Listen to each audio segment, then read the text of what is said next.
Assalamualaikum warahmatullahi wabarakatuh. Nama saya Puji Novianti dengan NIM 1714131. Di sini saya akan menjelaskan tentang perbankan. Di mana yang pertama itu dasar hukum perbankan. Di mana dasar hukum perbankan itu yang pertama Undang-Undang Dasar Nomor 10 Tahun 1998 tentang perubahan atas Undang-Undang Dasar Nomor 7 Tahun 1992 tentang perbankan. Kemudian dari pengertian banknya sendiri itu, menurut Undang-Undang Nomor 10 Tahun 1998, perbankan adalah badan usaha yang menghimpun dana dari masyarakat berupa simpanan dan menyalurkan kembali kepada masyarakat dalam bentuk kredit ataupun dalam bentuk-bentuk lainnya dalam rangka meningkatkan taraf hidup rakyat banyak. Selanjutnya itu ada fungsi bank, itu ada 3. Yang pertama menghimpun dana, menyalurkan dana, dan memberikan jasa layanan lalu lintas pembayaran dan jasa layanan perbankan lainnya. Selanjutnya itu adalah sejarah dari Bank Mandiri. Bank Mandiri itu hasil merger antara Bank Budidaya, Bank Dagang Negara, Bank Pembangunan Indonesia atau Bapindo, dan Bank Eksim, di mana hasil merger ini dilaksanakan pada tahun 1999 yang mengakibatkan bank tersebut mengalami kerugian. Tetapi kini Bank Mandiri itu sudah menjadi bank terbesar yang mempunyai aset terbesar di Indonesia dengan nilai 1078 triliun per September 2017. Kemudian di sini ada jenis bank berdasarkan fungsinya itu dalam Undang-Undang Nomor 14 Tahun 1967. Jenis bank berdasarkan fungsinya itu ada 7, yang dimana pertama itu ada bank umum, bank pembangunan, bank tabungan, bank pasar, bank desa, lumbung desa, dan yang terakhir itu bank pegawai. Kemudian menurut Undang-Undang Pokok Perbankan Nomor 7 Tahun 1992 ditegaskan lagi dan dikeluarkannya Undang-Undang Nomor 10 Tahun 1998, maka jenis bank itu ada 3. Yang pertama ada bank umum, ada BPR atau Bank Perkreditan Rakyat, dan yang terakhir itu ada bank sentral, yang dimana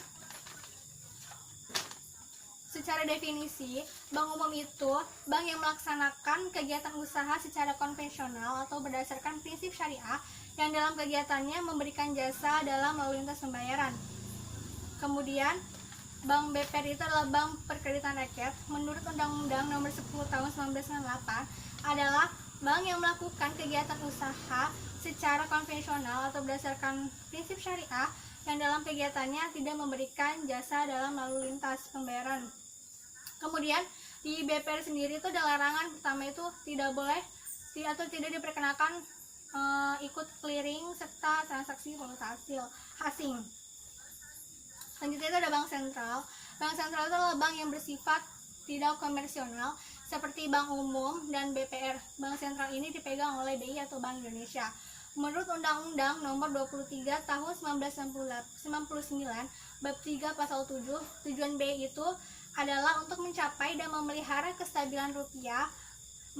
Maksudnya itu yang pertama, kestabilan rupiah terhadap barang dan jasa yang dapat diukur dengan atau tercermin dari perkembangan laju inflasi. Dan yang kedua itu kestabilan rupiah terhadap mata uang negara asing. Hal ini diukur dengan tercermin dari perkembangan nilai tukar rupiah terhadap mata uang lain. Selanjutnya itu BI juga mempunyai 3 tugas. Yang pertama itu melaksanakan dan menetapkan kegiatan moneter. Yang kedua itu mengatur dan menjaga kelancaran sistem pembayaran. Yang terakhir itu mengatur dan menguasai kinerja bank-bank. Selanjutnya yang terakhir itu kegiatan bank. Kegiatan bank itu ada 3. Yang pertama itu menghimpun dana dari masyarakat atau yang disebut dengan funding. Di dalamnya itu ada simpanan giro, ada simpanan tabungan, dan simpanan deposito. Itu dari yang mulai mudah sampai yang sulit untuk dicairkan. Yang kedua itu menyalurkan dana ke masyarakat atau yang biasa disebut dengan lending. Di dalamnya itu ada kredit investasi, modal kerja, perdagangan, konsumtif, dan produktif. Dan yang terakhir itu jenis-jenis bank lainnya, yang dimana di dalamnya itu bisa dilakukan transfer, kirim uang antar bank atau beda bank. Terus ada clearing juga, ada bank card, bank notes atau falas, preferensi bank, dan masih banyak lagi. Terus di dalam jenis bank lainnya ada menerima setoran. Di dalamnya itu bisa setoran pembayaran pajak, telepon, air, listrik, tagihan, dan masih banyak lagi. Yang terakhir itu melayani pembayaran. Di sini tuh bisa melayani pembayaran melalui tentang gaji, pembayaran dividen, pembayaran bonus atau hadiah.